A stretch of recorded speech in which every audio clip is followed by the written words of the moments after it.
There is a silence that carries power. It is not the silence of emptiness, but the silence that comes from a grateful heart. In a restless world where many chase what they do not have, gratitude becomes a holy rebellion. It is not just a feeling, but a declaration that you trust what you cannot yet see. In ancient days, when Israel faced enemies, they lifted their voices before lifting their swords. They sang before victory appeared. David thanked God while hiding in caves.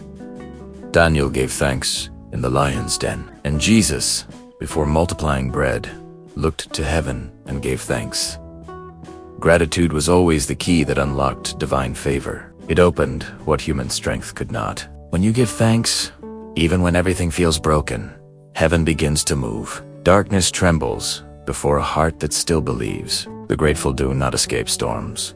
They invite God to walk through them. In this modern age, people confuse gratitude with luck. They believe it belongs only to those who already have much. But true gratitude grows in scarcity. It breathes in pain. It survives in silence. The one who gives thanks for little is prepared to receive much. God listens, not to loud demands, but to sincere thanks whispered through tears.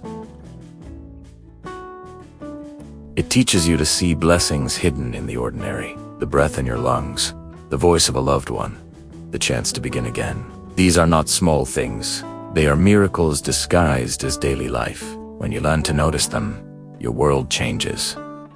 Complaints lose their place.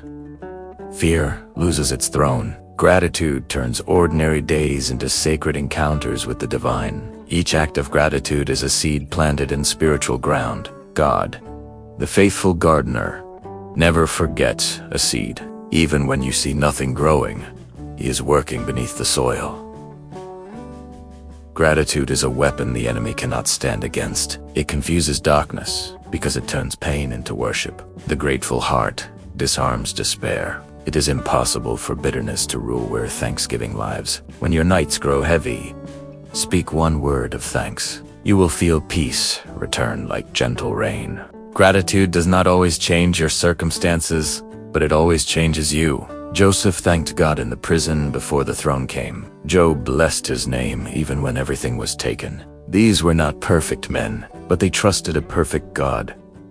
Gratitude does not erase the pain of life, but it transforms how you carry it. It turns every scar into a story of faith. And now, we arrive at the lesson that time has proven true. Gratitude is not the language of those who have everything, but of those who have understood that God is everything. When you stop giving thanks, you open space for pride and blindness. You start to believe that blessings came from your own hands. That was the fall of many before us. The world of today still repeats the same error. People measure their worth by possessions and forget that breath is already grace. Gratitude humbles the soul and lifts the spirit. It builds an altar inside your heart where peace can dwell. The greatest mistake of humanity is not losing faith, but forgetting to give thanks. When you thank God, you remind your spirit who is in control. You realign your heart with eternity. Gratitude restores sight, heals envy, and teaches trust. So, today, pause and give thanks, because every time you do, the light of heaven rises once more within you. If this message touched your soul, do not leave without acting. Your faith brought you here for a reason. When you like this video, you help this word reach hearts that are losing hope. When you subscribe to this channel, you open a door for heaven to keep speaking to you through every new prayer. Every share is a seed of light in someone's darkness. Do not keep this message only for yourself. Be the voice that carries faith forward. Let your simple action today become someone's miracle tomorrow. And before you go, do not miss the next video that will appear on your screen. Inside it waits a powerful prayer that can shift your path and awaken your spirit. Stay until the end, because the next message may be the one that heaven prepared especially for you tonight.